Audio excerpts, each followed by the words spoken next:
I pledge allegiance to the flag of the United to the republic which stands one nation under God, indivisible, with liberty and justice for all. All right. Can we get a motion to approve tonight's agenda? Make a motion to approve tonight's agenda. Okay, all in favor? Aye. Aye. Great. Unanimous. And can we have a motion to approve the minutes from October 30th?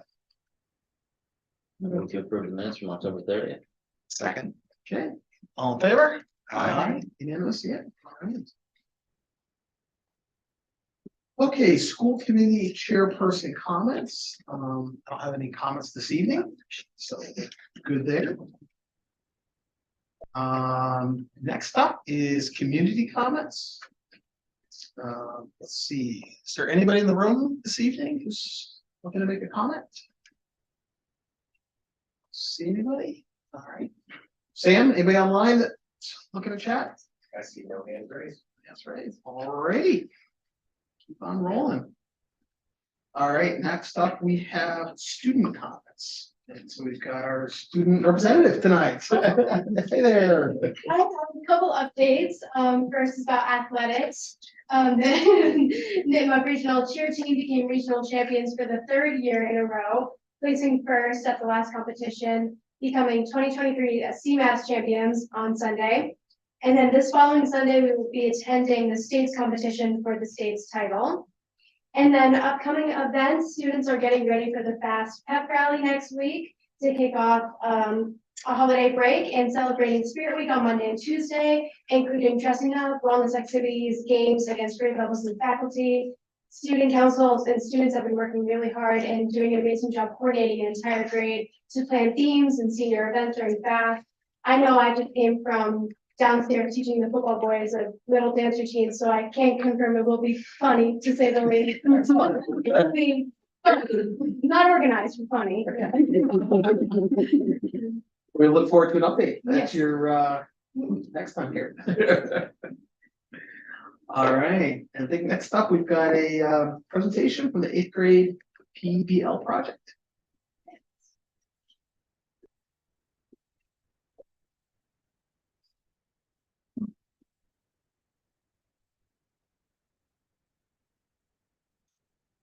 I'll start. Okay, I am Paula Sheehan, an 8th grade English teacher. And I'm Ryan O'Connell, 8th grade civics at MISCO.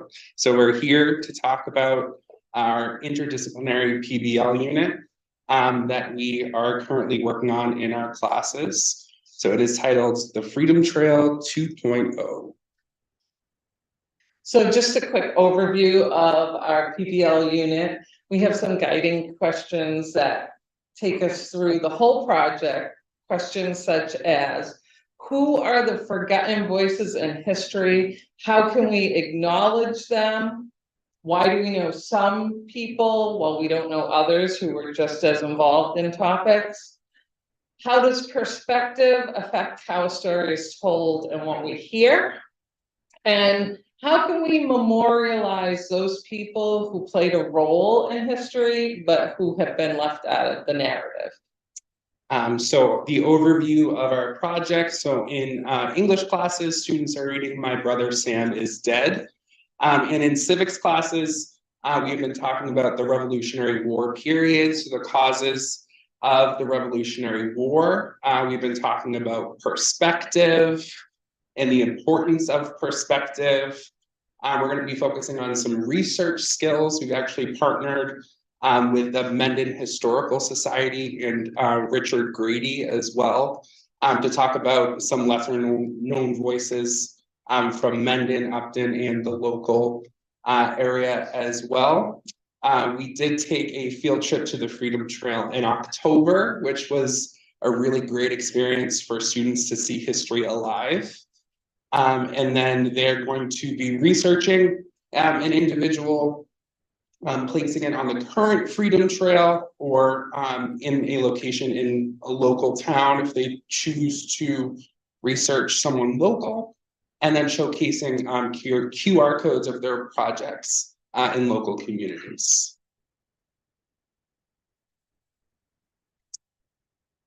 And now we'll have Alexis Amatrano and Nirvan Sharma talk about English class.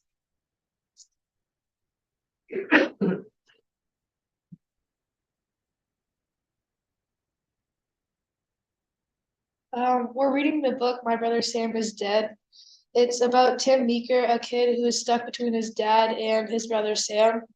His dad's a loyalist and doesn't want war, but his brother Sam is a rebel and is fighting for the rebels.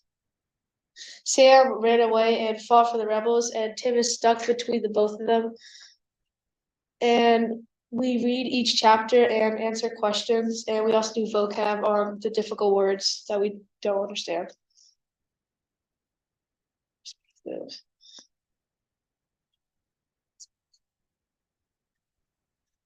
We're also working on recruitment posters. So we got assigned if you were a loyalist or a rebel. So if you were a loyalist, you will be the father side, and if you're a rebel, you would be on Sam's side. So we made two separate posters. So the one for the rebels, if you were assigned a rebel group, you would make positive posters for the rebels, but if you were a loyalist, you would make negative posters for the rebels. And then for the loyalist poster, it would be vice versa. If you were a rebel, you'd make negative posters, and if you were a loyalist, you'd make positive posters about loyalists. And for me, I worked on it and drew the photo for the poster for the rebel one, which was our group was on the rebel side, so I drew the photo and worked on that. For which side we choose, we sometimes do some activities related to the book, My Brother Sam is Dead, and so we go to different sides of the room to signify what side we are in agreement with. And so we're learning about how we can choose which side by seeing perspectives and different sources, by reading different accounts from several sides of the story. For supporting your opinion with reasons, we have a lot with My Brother Sam is Dead, and there are some controversial topics, like if it's okay to disobey your parents, and about some of the laws that were and weren't there at the time. And we've used those examples and questions that we need to support with specific details. For connecting with a period from another time period, we had to try to relate to Tim, a boy whose family ran a tavern in 1775. It may seem very different, but we had many similarities. We both didn't like to do stuff around the house, like cleaning. And he also was just like us, because he also somewhat mocked his mom, because she would always say things like idle hands make the devil's work and other things. And he also loved his family just like us. And he loved his brother and his father, and he was stuck between both of them. For fact versus fiction, there's a lot of things about Paul Revere that could be not the best resources. So we've learned about the most famous poem and how it does not have, it has both true and false information about it, and how it was actually him and several other people trying to get the message about the redcoats everywhere. And so he didn't actually finish the ride, and somebody else had to do it because he was like captured. And so some things about the poem and other sources may not have all been correct information about things that can be helpful resources.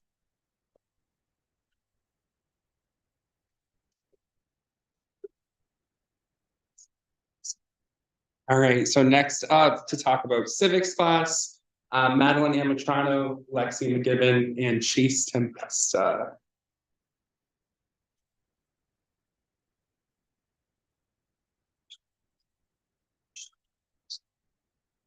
A couple of weeks ago, we did an activity called the Unrest-O-Meter, where we walked around the room to different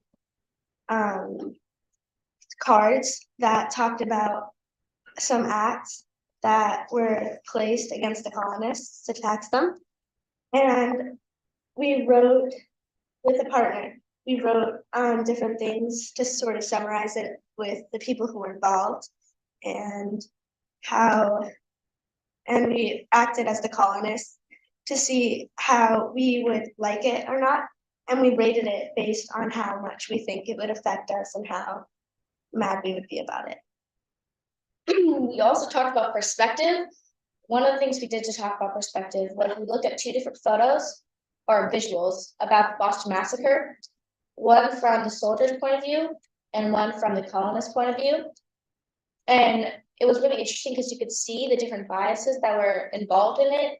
You could tell that the colonists tried to prove themselves innocent, and so did the British.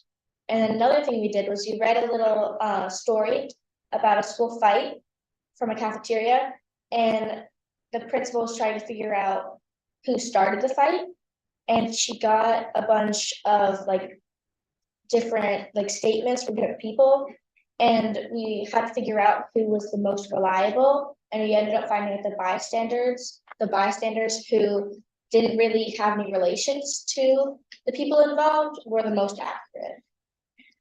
So in today's class that we had today, we were learning about the lesser known voices of the revolution. We were learning about how many people were kind of like forgotten during the war, and how like only the main people were viewed, even though many lesser known people have contributed a lot. So an example in this class today, we're going to start like a unit on we're going to choose someone for a assignment, and we're going to write about them. So that's what we're going to do in the future classes. Another thing that we did in class today actually was we're taking the Declaration of Independence and putting it in our own words, also known as breaking up with Great Britain. You can either write a little letter to them, you can do a voicemail, like angry texting. Me personally, I did angry texting with a few of my friends. One of them was Parliament, one was the King, and then one was the colonist. And we were basically it was our modern day twist on the Declaration of Independence.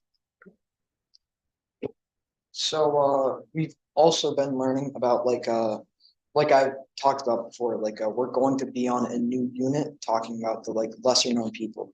So basically what we're gonna research a person, and we're going to learn more about them, and then we're probably going to present it to the class, and we can kind of share what we've learned about them and learn more about them.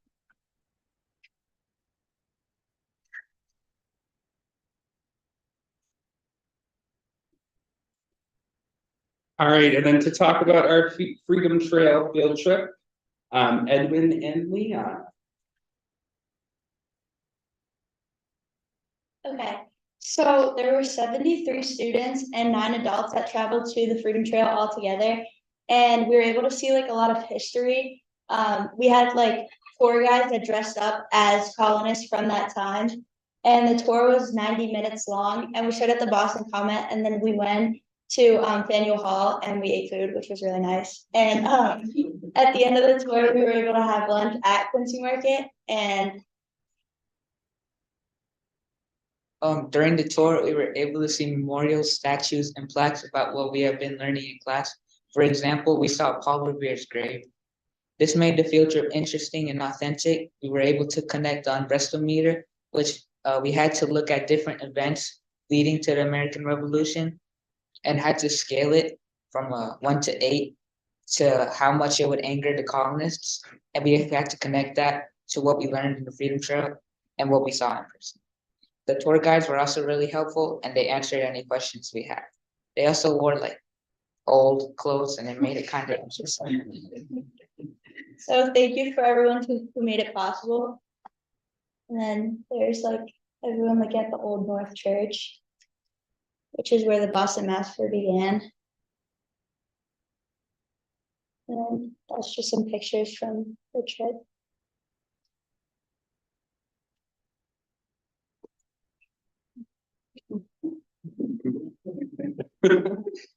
So we just wanted to show what we were doing in class, our wonderful PBL projects that we had created and that we're piloting this year for ELA and civics. And we're super grateful for our students to come out tonight to talk about the wonderful things that they are doing. So thank you. Thank you. Any questions? Okay, it's pretty cool. That's great. Thank you for sharing with us tonight. Thank And, you. and we had a civics grant from the state that paid for the whole field trip. Yes. So we had to do coach buses and it paid for the tours and it was fabulous. Could I take a picture of all of the students with you right there? Would that be okay?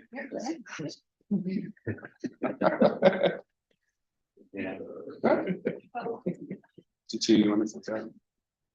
Oh, really? You took it to Paris. Oh, yeah. I'm not very photogenic.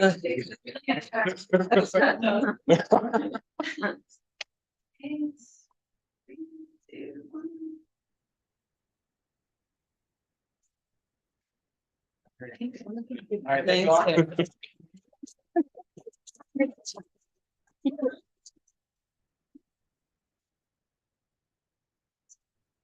All right, we'll turn it over to Dr. Cohen for superintendent and administrative comments. I'm definitely gonna start changing the order, suggesting the order be changed, so the students come after me, because it's always really, really hard to follow awesome presentations like that, so. Thank you very much. You can go to the next slide.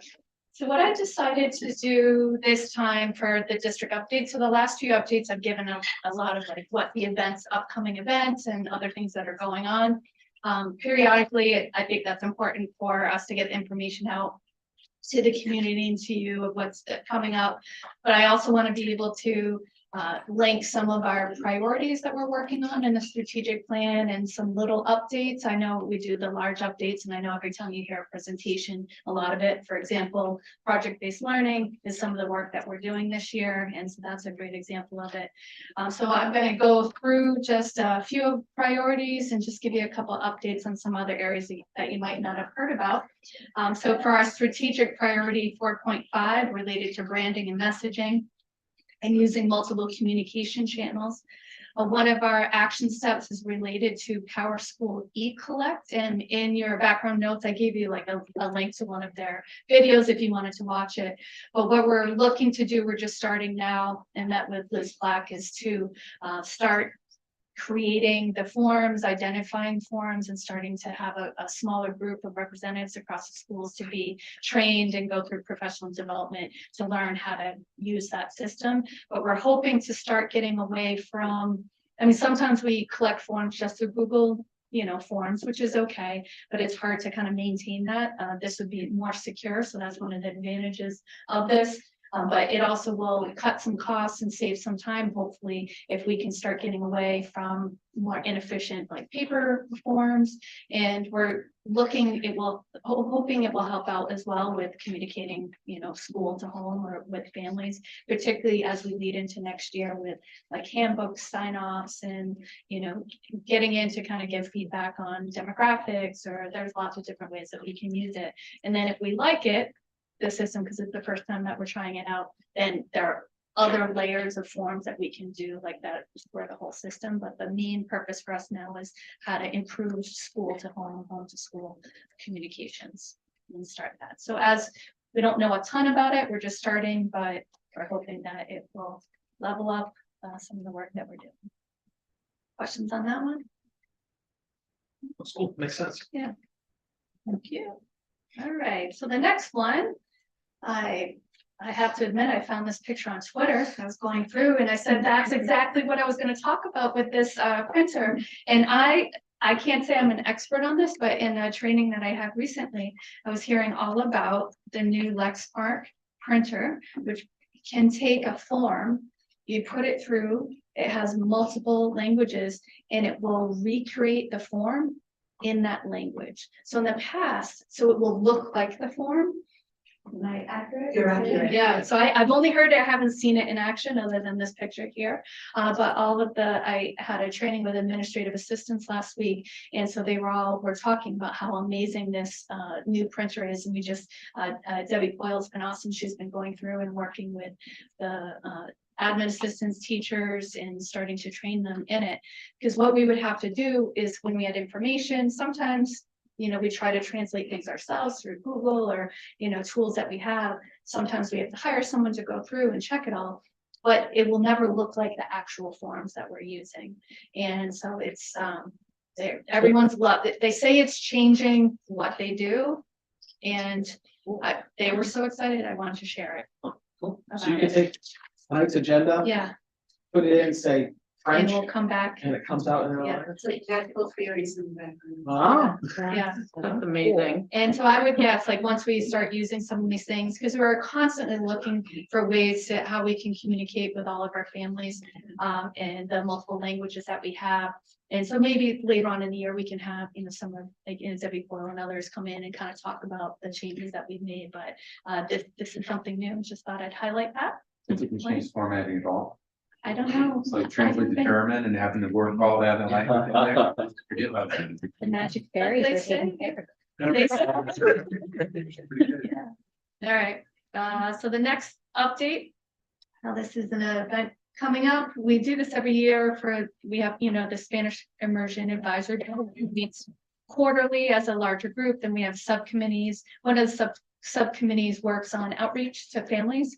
And one thing we do at the end of November, beginning of December, is we offer this up for, well, anyone can join, but it's typically incoming families who want to learn more about Spanish immersion. And what was really nice about it last year, we're doing it over Zoom now. It just makes it accessible for people.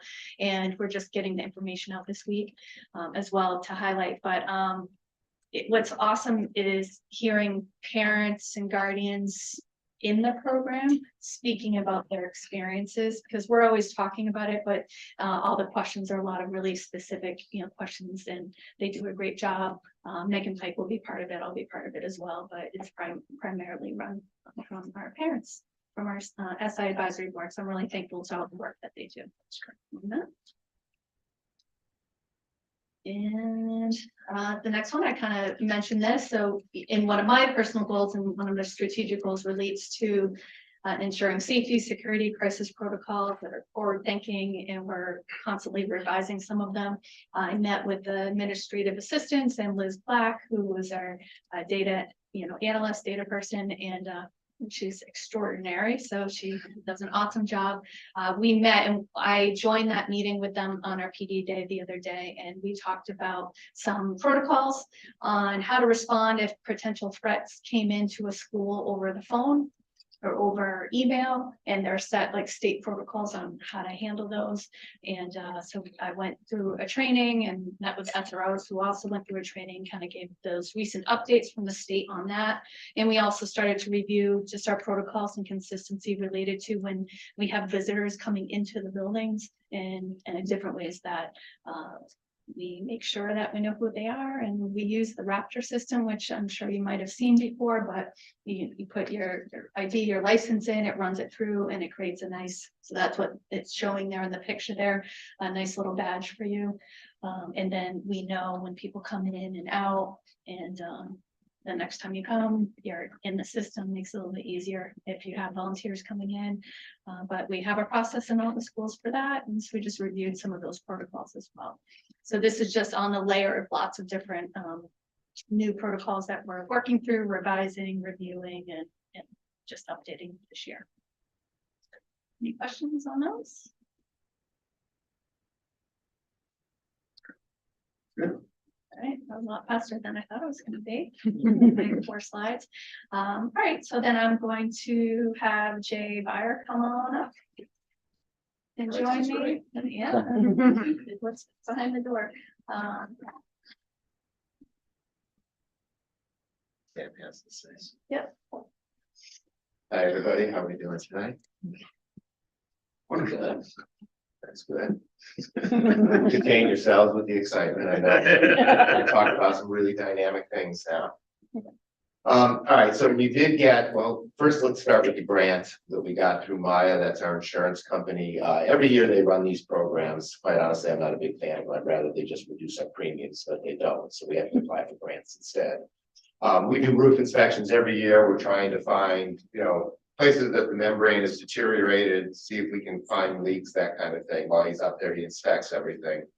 So we were able to submit all those invoices. They are going to reimburse us $7,200, $1,800 at each school. It's something that we do on an annual basis, but it's nice to actually get them to send something back for us for that kind of cost. So that's always a positive thing. This is something that Ken coordinates with our roofing contract. We have one company that we use that basically does most of our roofing work, does a pretty good job. Hopefully finds the leaks when there's leaks, that kind of thing. All right, you all got the year-to-date report, I believe, that shows for the month of October. There's nothing really dramatic in there. I don't think things are trending the way they should at this time of year. But I thought we'd go through some of the things and we could look at a little bit of the historical data of what we've done in certain accounts just to get a look. But we'll start with positive note. As you all know, we ordered a van, 15-passenger van in August of 2022. It was delivered Friday. That's it right there. So you can party lot right outside our office. It's got nice seats in it. It looks great. We have sent all the information off to the insurance company because they have to put their stamp of approval on it. They're going to go and get the plates for us and send them back. I expect that's going to take about a week, so I don't think we'll have it on the road until probably next week sometime. Plan is to use this for some of the special ed stuff during the day when they go to vocational programs, athletics, smaller teams. I can tell you that Simon Harding, the band director, has rehearsals Saturday for Central District. He's taking, I think he said 7 kids. This would be perfect for that. Instead of paying $300 for a bus for the day, we have transportation to get them there. So that's the plan for it. We did try to get a second one. Right now, I couldn't get a second one when I ordered this one. Come on. It's a sign. It is. Right now, the price quotes that we're getting to do a second one is in the 85, 90,000 range. We paid 53 for this. We don't really have enough money. It's paid for out of the ESSER grant. I can't believe that the price has escalated like almost double in 2 years. I'm going to continue to try to pursue a second one because I think that would be beneficial because then we could use it for some other athletic things as well. So anyway, but that's positive. Just a quick question, Jay, not to get too far off track. If we're 35,000 short between what we have in the grant and the cost of the van, is there enough savings in busing? Well, I guess not, but 300 there, 800 there. Well, so if you think about that over 3 years of those little savings. Right, so we budgeted in the grant, in the ESSER 3 grant, we put in 80,000. Yeah. For the van. This came in at 53.6, I think it was. So, you basically have about 25,000 left within that grant. So I thought if we could get another one at the same price, it would be another 30 or 40,000. That wouldn't be so bad. At 90,000, we're looking at coming up with another 70, which means we'd have to amend the grant to take money out. I don't really feel like we have those funds, at least at this point in time, to budget for it. I think long term, you're probably correct. Over 5, 6, 7 years, it probably would pay for itself. But we'd have to come up with money now, not in 5 or 6 or 7 years. Sure. So I'm still going to keep looking into it. That was my first question when he said, "Hey, your van's here. I'll bring it over." Was, do you have a second one? They said, no, not right now. You thought we're not picking color. Yeah, actually, I don't recall that we picked the color. It came white. It's, it looks nice. We're gonna have it lettered with the MU logo, and we'll probably put something on the side. We'll decide if we want. I'd like the little flames around the back, but I don't get to decide. All right, so let's look at some other things, just to look at some 5-year trends on some of the things. You can see this is electricity in each of the 4 schools, and what you're seeing is the downward trend, which is showing basically the savings we're getting from the solar stuff that we're doing.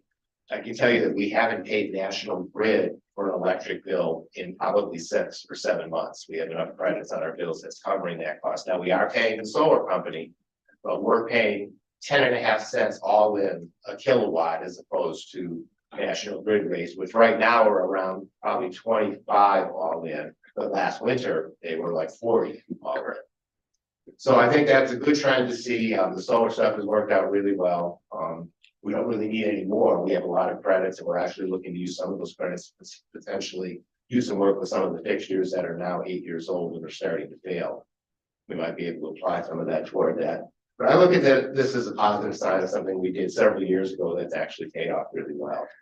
As you remember, we did renegotiate the carport contract about a year ago. Right. That's worked out really well. What was NISCO 2020, nuclear fusion? Could be. Yeah, that was the pandemic, so it could have been a COVID related thing. No, that's 2020. I have no idea why that was so high in that particular year. I do know why, now that I'm thinking about it, because we signed on for a second solar contract, and until then, we were only applying the credits to 3 schools because we had the carports at NISCO. The new contract, we started applying to all 4 schools equally, and that's why you see the drop. It's amazing how the mind remembers things. Looks like we have room for an electric van. Yeah, I actually would like to see, we have to replace the vehicle that Jack uses for inter-office. It's a 2013 Chevy Blazer, I think. But it's all rusted out, it's not in good shape, and I'm trying to see if we can get a grant through Mendon-Upton to get an electric van or electric car to use for that, because that's short term. I'm always concerned about the range on the electric vehicles. Some of them are decent, but some of them are like 100 miles, which really doesn't take you very far. HVAC control system. This is another area that's been a concern. You can see Nipmuc last year, we had all kinds of problems with the computer system last year. That's why you see that great big orange spike there. Yellow, actually that's yellow, right? Yeah. Colors are my strength. At Clough, you're seeing a big spike this year. The reason for that is we're having all kinds of problems with the HVAC computer system at Clough. They don't seem to be able to fix it. They came and put some new parts in. We're still having difficulty controlling certain rooms, so we're having some difficulty there. Memorial obviously is the school of choice here, and that we've had very little issues. Ironically, it's the same system at Memorial as it is at Clough, and it works there, but it doesn't work at Clough. And nobody's been able to figure that out. So we're working on that, but as you know, that's part of our capital plan, is to upgrade those completely in those buildings and this building as well.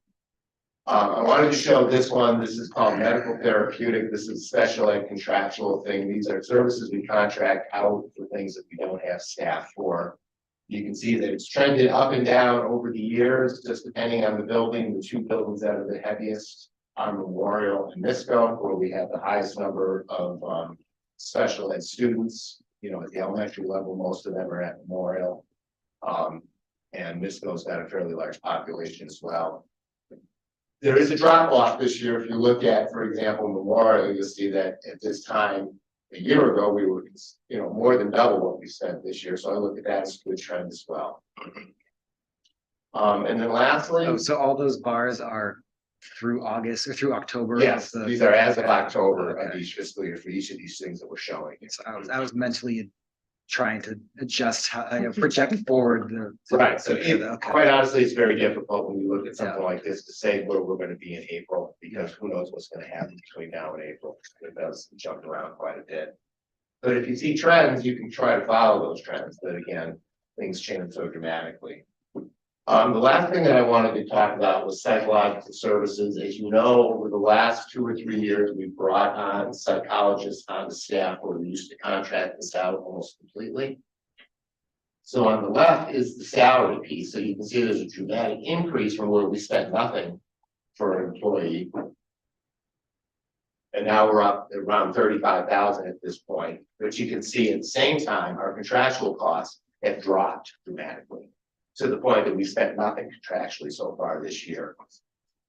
The positive in this is that by bringing people on staff, I believe we're providing better services, and we're here working with the kids every day as opposed to having a contractor come in who maybe doesn't know our students as well. Even though you tend to have the same contractor coming in, I think it's much better to have it on staff, and I think this shows that money-wise, we're spending about the same, but now we're spending it in district instead of out of district.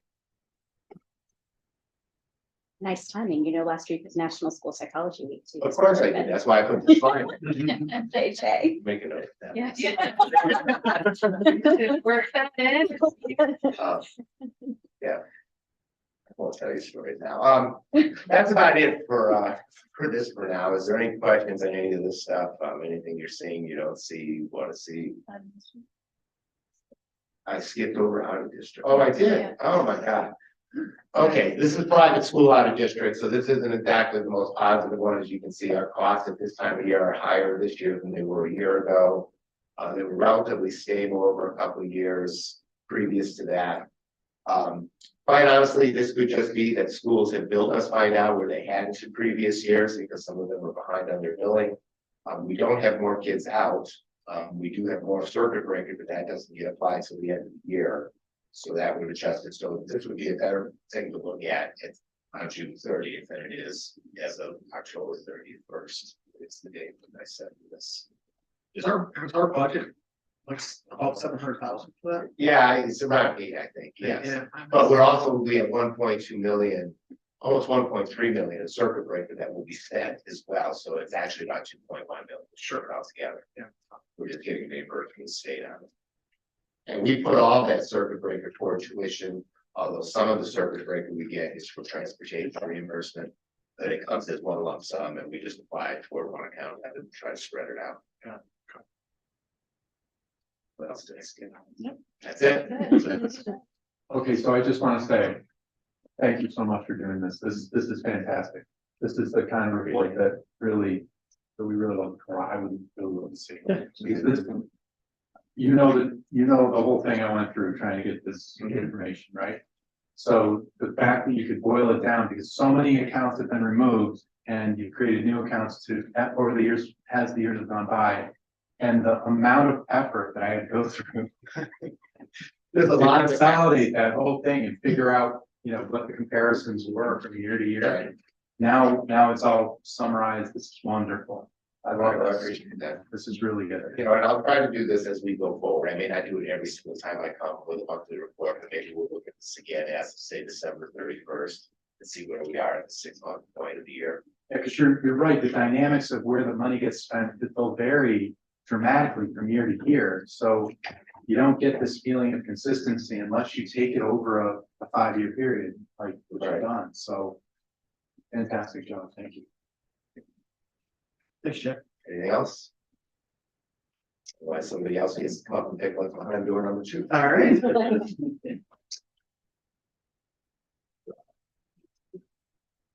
Because I'm door number 2, yeah.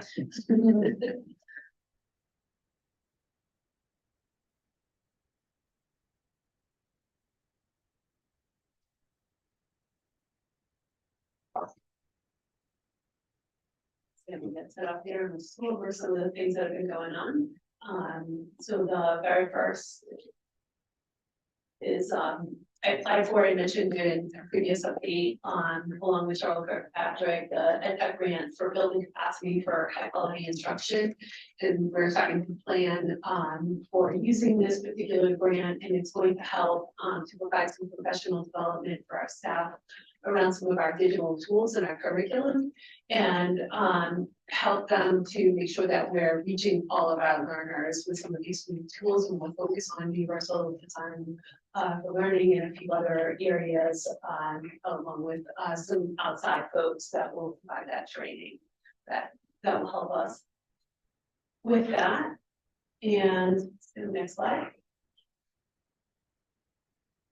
This year, we're continuing the work that Dave Flynn started with the EdTech peer learning cohort. We got back into the cohort. And one of the things that Dave started was trying to get a hold of what exactly were the tools that we had in the district, what was available. 2020, every vendor was giving things away like it was candy and for free. So now we're trying to consolidate it all, and he did a lot of good work. But I'm working closely with Jay and Charles Kirkpatrick and Charles' assistant to really now put some processes in place, looking at the analytics. What is it impacting us financially? What's the use?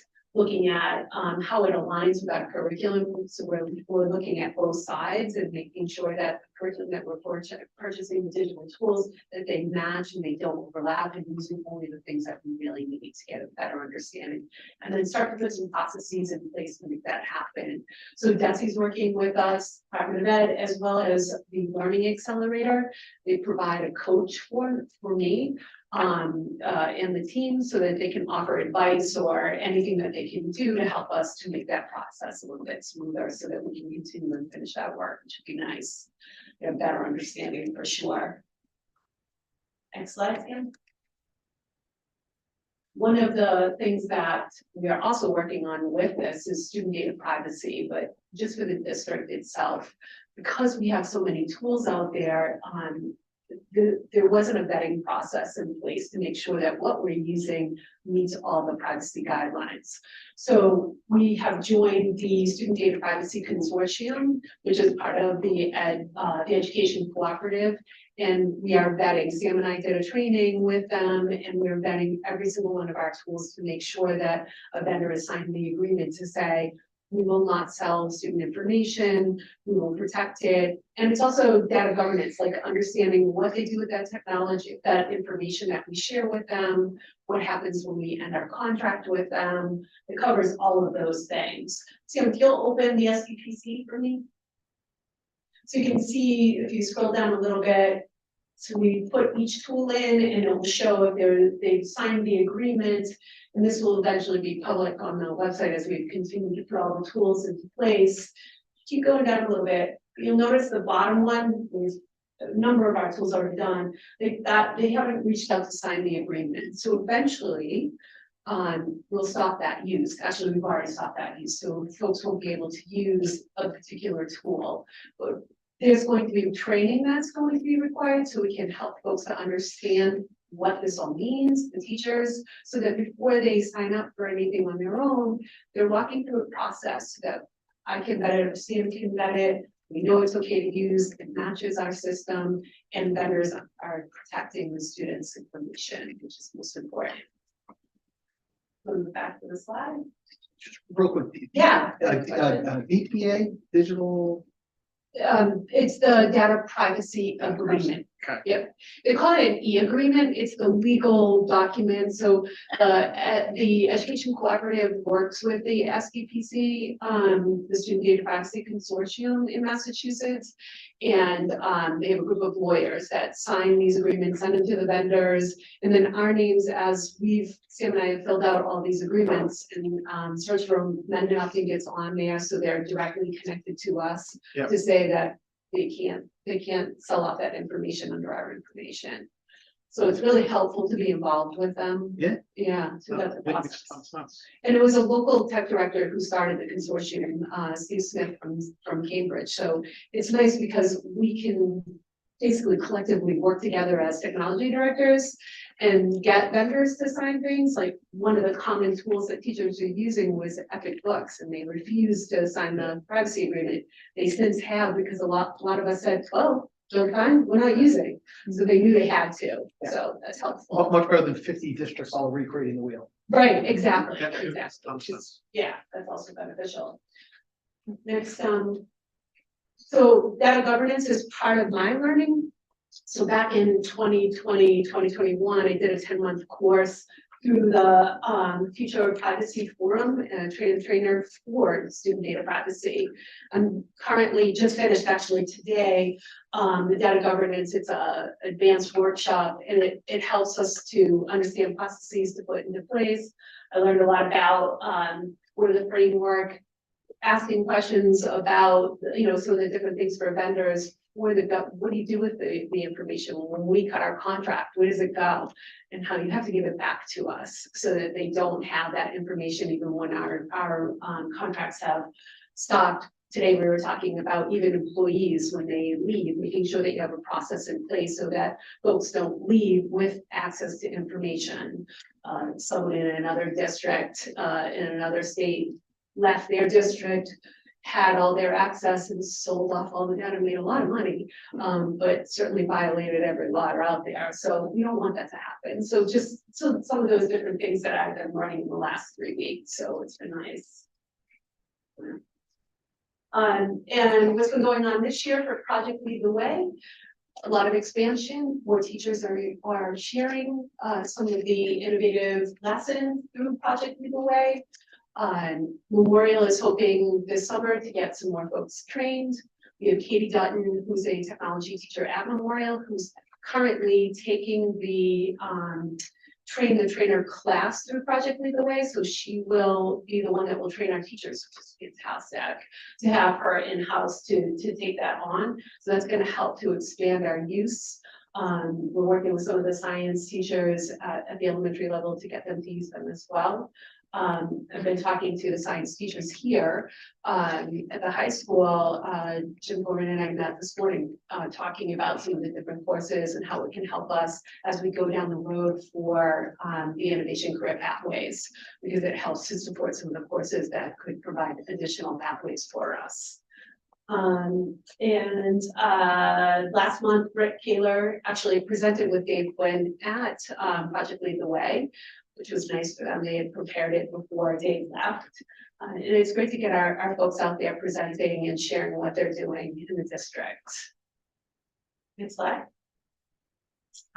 This year, and I don't know if you folks know this, but I am a board member for MassQ. MassQ is Massachusetts Computer Using Educators. This is, I think, my 6th year as a board member. I don't know, but I'm also a co-chair for Influence and Advocacy. So we do some policy work, and I'm also a co-leader for Communications Committee. So we do a lot of work of trying to educate and provide things for educators around technology. So every year at Gillette Stadium, we have a gigantic conference, and there was actually, I think, 2,000 or 1,000 vendors and 2,500 people in attendance. It's a whole lot of fun over 2 days. Sam got to go for the first time. I think you had a good time, Sam. Yeah, but also we had Chris Karen came for the first time, and Joe was there. He's been many times. Jim Gorman presented the same presentation that he's done when he went up to Maine this month for is it IMAX, QMAX? Is Max IQ, he was getting that wrong, thank you. But we also had Jen Hall, who's a technology teacher, attend for the first time. And she said it was so beneficial for her because she saw so many different things that she never would have thought of. So she got to go in and out of sessions, and she can bring that back to her classroom. Britt went for the first time. Jen went for 2 days, Britt went for a day. Most everybody else was for a day. Jim was there for 2 days, but it's such a good experience to get exposed to other teachers, to different tools that are out there, and get that chance to grow and learn.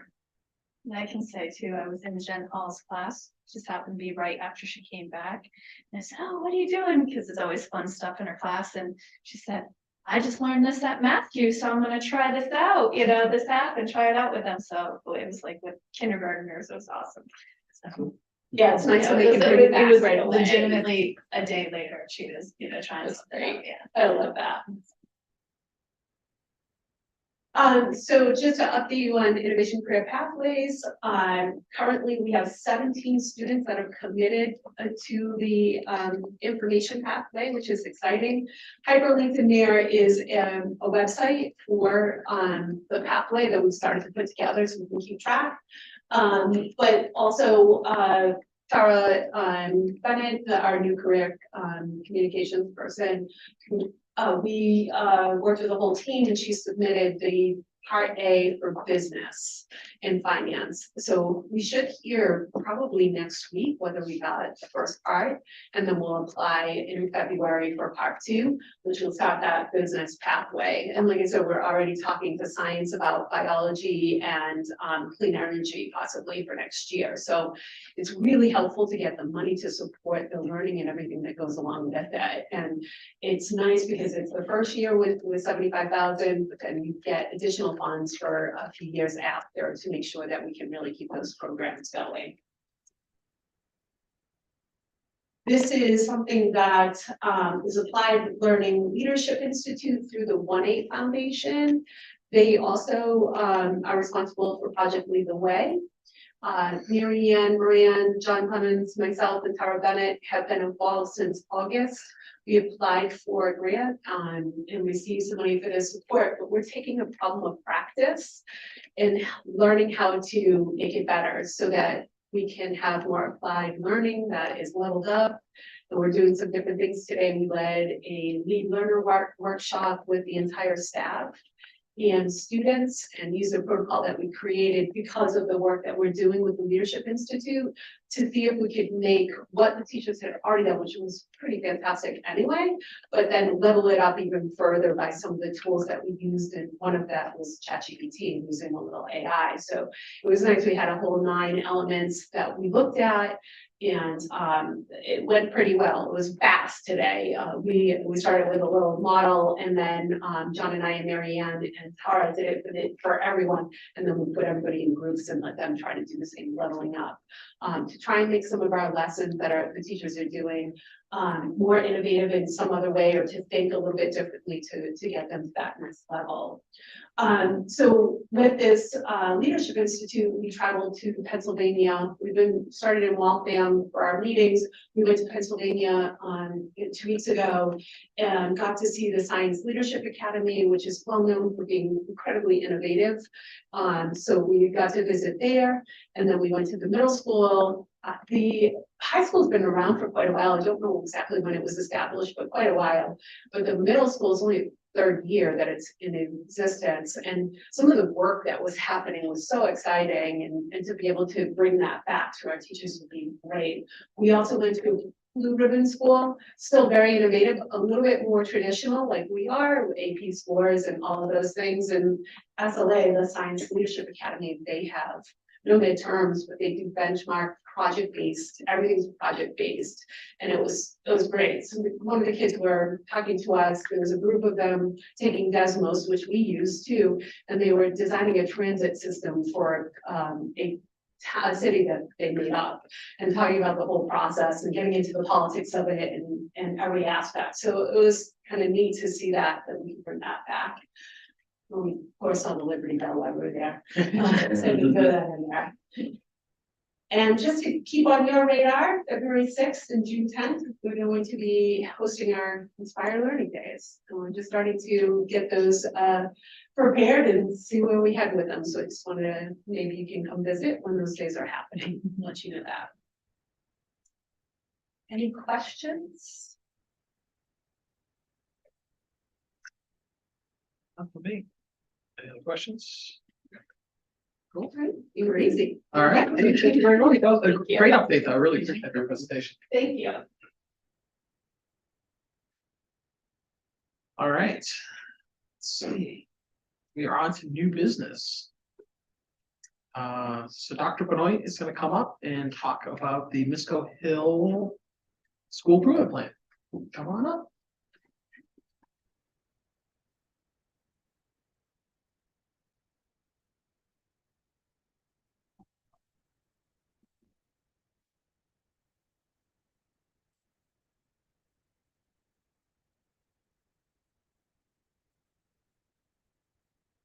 Thank you, everybody. And I have Mr. Cuomo, our assistant principal for Misco, with me, because this plan is very much, I think about it in terms of like passing the baton from last year's plan. So a lot of what you'll see in this plan is kind of building on work that was started last year or was in process, and thinking about how we're going to take it forward into our new strategic plan.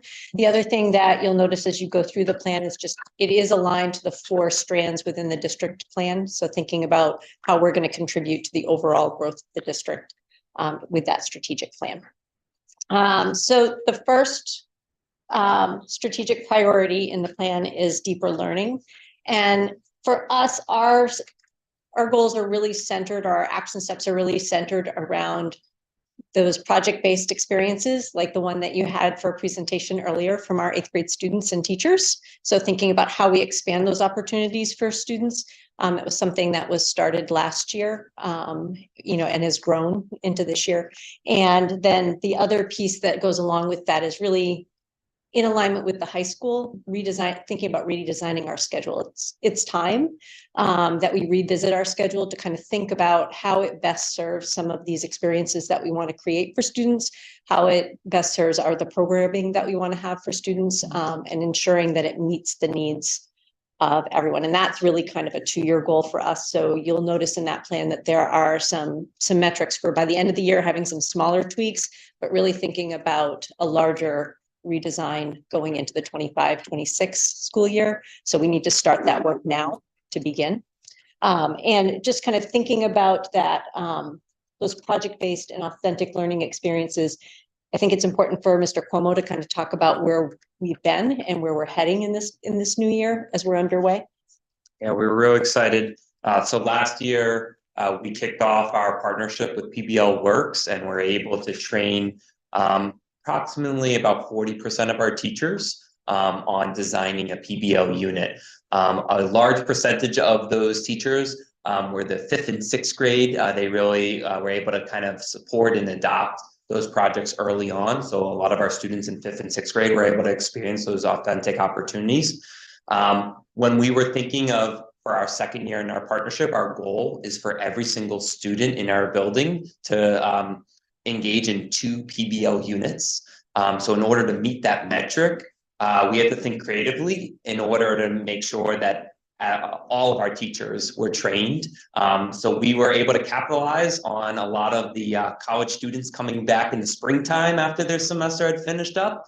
We brought them all in and we got subs, and we were able to get, we're up to 72% of our staff has been trained in project-based learning. And even new staff that have joined MISCO this year, we are seeing different opportunities to find PBL 101 workshops. So that we are continuing to train teachers and also throughout the year give teachers opportunity to collaborate with one another, revise their units, get feedback, and then reflect on the delivery of their unit. And we've received a lot of positive feedback from both students and teachers about this experience. The next strand that our goals are under are this strand of high quality curriculum and instruction. And so again, here we're really building upon work that began last year. So when we talk about that stage 1 of curriculum review, we're talking about that kind of big picture review of our curriculum as, you know, as they dig into kind of thinking about what are our connections to standards in each unit, what are some of the essential questions that are going to drive the learning, what are some of the outcomes, and what are some of the skills that we want to carry from unit to unit. And a lot of that work began last year in each of the content areas. So there's still some of that work that needs to finish up to make sure that we have kind of that overview of our curriculum clearly articulated.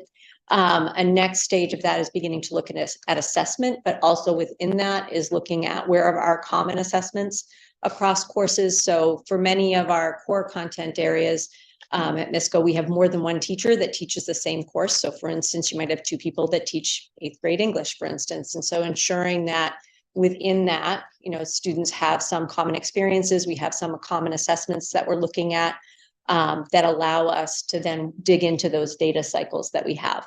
And the last piece is that those data inquiry cycles, which is again, work that began last year. And so in that, teachers are looking across their teams at what data we have around students. And it's not just looking at kind of that big high level data that we have like MCAS scores or iReady scores. It's looking at, you know, what other data we have. Common assessments would come into play there. Some of that anecdotal information that we have about students, about what we're observing in classrooms and what we see. And so we're really starting to look at that holistic review of student data, and our teachers are becoming better equipped to do that and use that to inform their instruction in the day-to-day and in kind of how we make adjustments to curriculum over time. We have one partner that we're working with, where there's one tool and one partner that we're working with. So S3 is a partner that we're working with our 5th and 7th grade teams to kind of look at, to refine that practice of the whole student review, kind of looking at students holistically and how we pass it from year to year. And then that other piece of open architects, which you've heard about before, our data platform, and how we can use that to be more efficient about how we look at data, to have it all in one place So as we're going through a cycle as a team, we have it all together in there. And so that's really, again, a place where we're really trying to pass that baton from year to year and just refine our skills and get better at how we're using data and to inform instruction. Is there a reason we're just doing 5th and 7th grade right now? So I'll let Mr. Cuomo speak to that because that was a decision that we started and began training teachers with. Yeah, so last year when we were building out our S3 team, because it's a whole new process of a whole student review and going through this process of looking at students in multiple domains.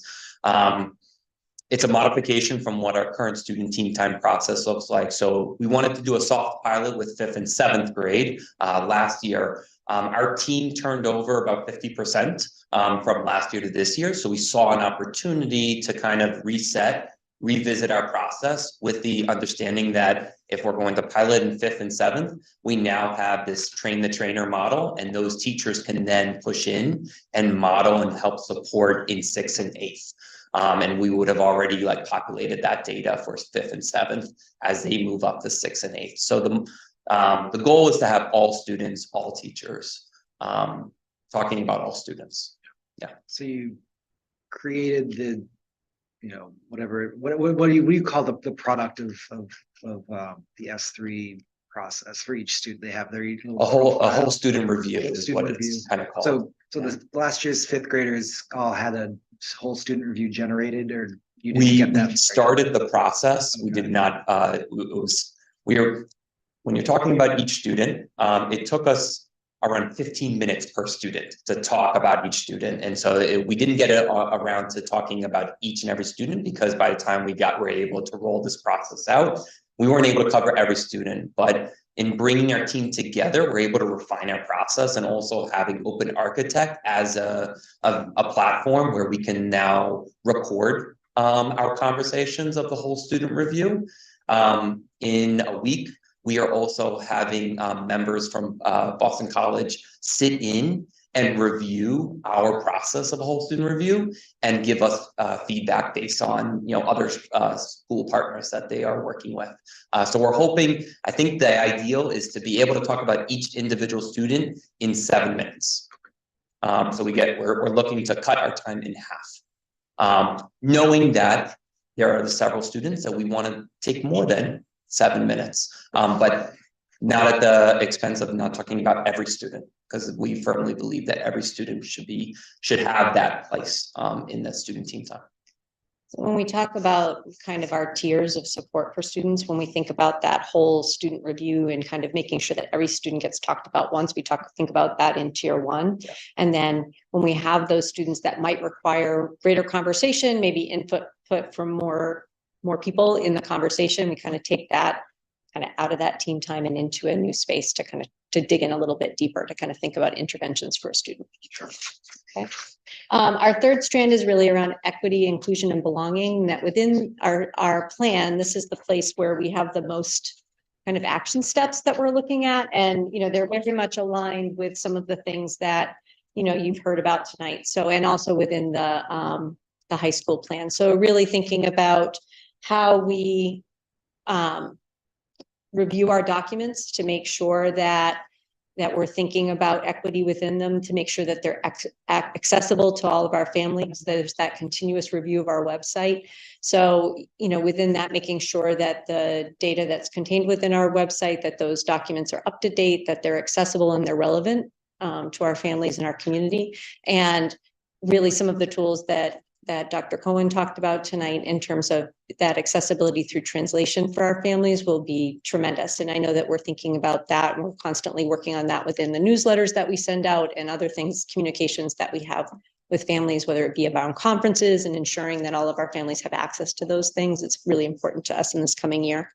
Some of the other places that we're looking at is kind of thinking about the professional learning for our teachers, kind of recognizing that, that we need to provide more in terms of thinking about how do we support students from a trauma-based place and kind of thinking about behaviors in our classroom, thinking about culturally responsive practices within our classroom. So that's a place where we're pushing in a number of different places to ensure that all of our faculty have more professional learning in that area to support all of our students. And then another place is thinking about the reflection piece for our students. So this is one of those that has kind of a crossover in some of our curriculum work that we're working on with all teachers, and also within project-based learning. Reflection is a large component of that, but when we want to think about it tied to this place of students being able to assess their learning, assess their strengths, make assessments according to our portrait of a learner, so that work is a through line from elementary to high school. So kids get to know themselves as learners. It's this place of belonging. Some of the other places that we are continuing to work on are adding to our library of community supports. And so within that, thinking about, how does the school as a hub between students and community and families and community really be able to partner with, and are there places that we can partner families with resources, particularly when they might need access to mental health services and some of those other things that come through the schools, but also are hard for families to access. And then also thinking about how we continue to revise and refine our practices around social emotional learning across our classrooms to make sure that it's a consistent learning space for our students. And then our last line of our is community supports. So that's the last strand of the strategic priorities that we're under. And so in this, we're really looking at two places. So we're thinking about how do we get consistent about the communications that we have with families so that they're predictable, that they're meaningful, that our families can partner with us around their child's learning. So that's a place that was started in last year's school improvement plan that we continue to work on, of how we make those partnerships, and that's through clear communication. And then the other piece is really reviewing our crisis response and emergency response protocols and our safety documents for all students. I think it's kind of a natural place, particularly if you kind of think about, as we've begun to look at some of these documents, we're looking at things like, okay, this was looked at the last time a couple of years ago. Well, we were in a totally different place in schools a couple of years ago as we were just coming out of a hybrid learning space. And what does it look like to be in schools together? What are some of our safety protocols look like in that space versus where we are now? So it's a really natural time to be looking at that and tightening those up for our students and our communities. So, and that is basically where we're at with our school improvement plan.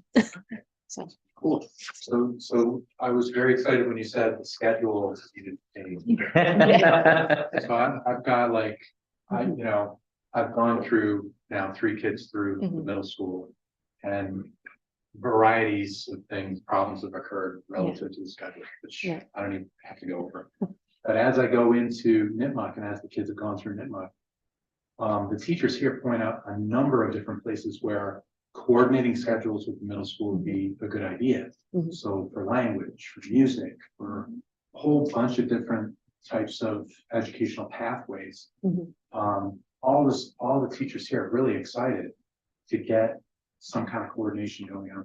So I just wondered if you had a response to that. So I think that's part of the intent behind making sure that our schedules are revised alongside each other. So it wouldn't really make sense for us to do a schedule overhaul by the end of this year if Nipmuc is taking a couple of years to do theirs, right? Like if we want some alignment, and vice versa, if they were to kind of push through with a new schedule right now, to complete overhaul, and we were still kind of in the weeds with ours. So really coordinating those timelines was important because I think it allows us to look at opportunities where they exist. We're not that far down the road from one another. It's not like we're next door, but if there are opportunities that we can coordinate to use our resources wisely to provide things for kids, that's really important.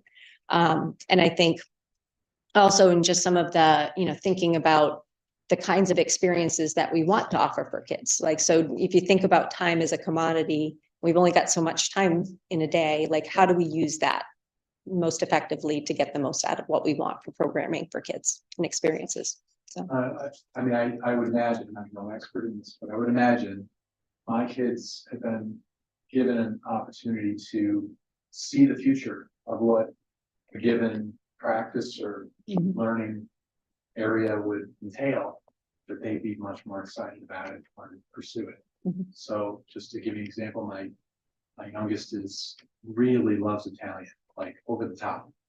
I don't understand it. So, but if she had been given that opportunity earlier, she probably would have taken it up way back in middle school. Mhm. So I would love to see that happen for our students. I would also just plug that one of the other unique things about our building that we need to really also always pay attention to when we're looking at our schedule is we're working with students that are grades 5 through 8. And how does our schedule serve those different age groups well? So if you think about that transition to high school, but also that transition from elementary school as well. Also really, because maybe for the transition, I mean, we do a gigantic amount of transition as the kids come into Nipmuc. Student agency and everything, it's overwhelming some of the kids coming in. But if we could do that earlier, pieces of it earlier, when it's appropriate for the age group or whatever. Right. Sounds like that would be better. Thank you. What does WIN stand for? What I need. Thank you. I didn't think it's that simple. Straightforward. We like it that way. Yep. So, But if there's a redesign of the schedule subcommittee, I know somebody that's. Yeah. Thanks. More than willing to, I think that's. Advisory. Yeah, right. Advisory board. Yeah, say another subcommittee. Dr. Quinn, I'll ask you one question. I asked Liz 12 months ago, probably close to this day. Now that you're 3-4 months new in the district, that kind of thing, are there any things that you can share that you popped up and said, wow, this is like way better than I imagined as I was going through an interview process? And there are other things that you could direct it towards the school committee, say, hey, you know what? We're just a little behind. Like if we just did X, Y, Z, we could catch up to other schools that I worked with in the past.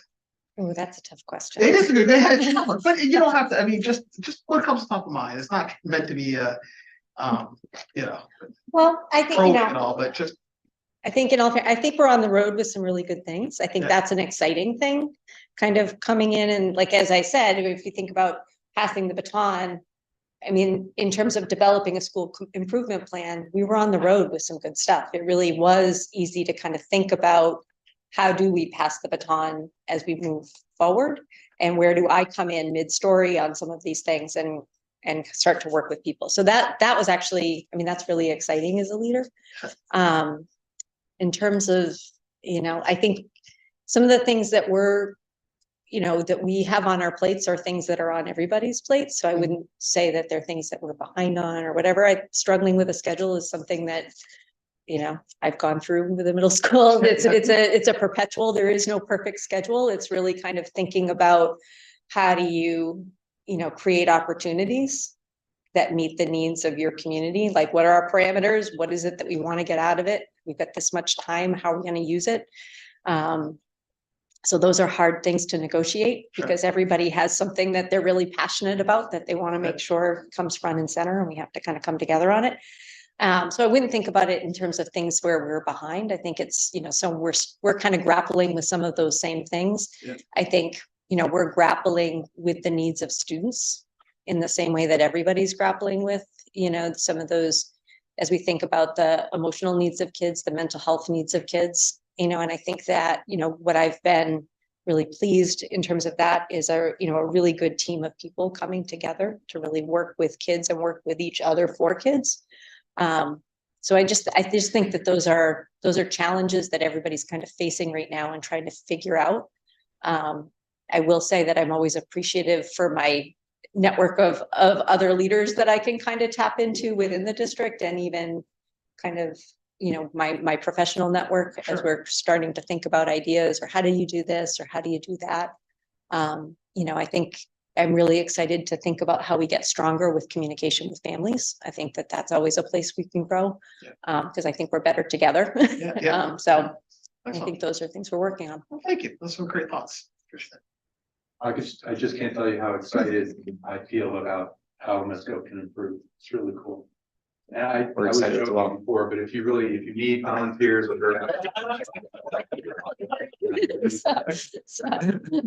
yeah. Great. Any other questions in the group?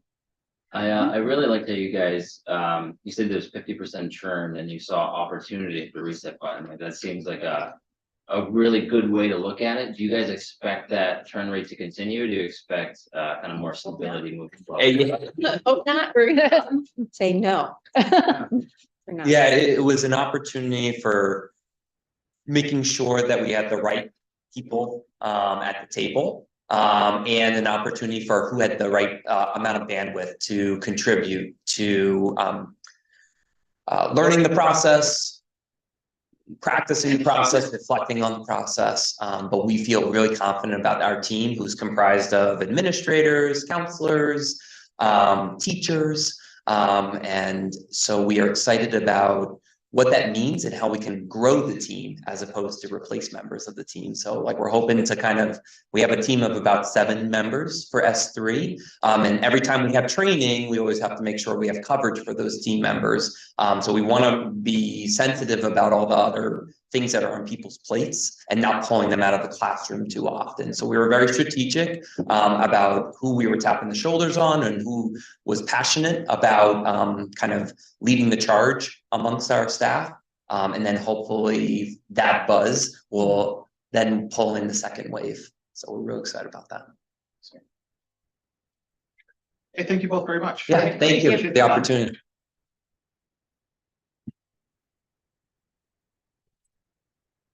All right, I think up next is our. Do we have to? Oh, we should do that. Why don't you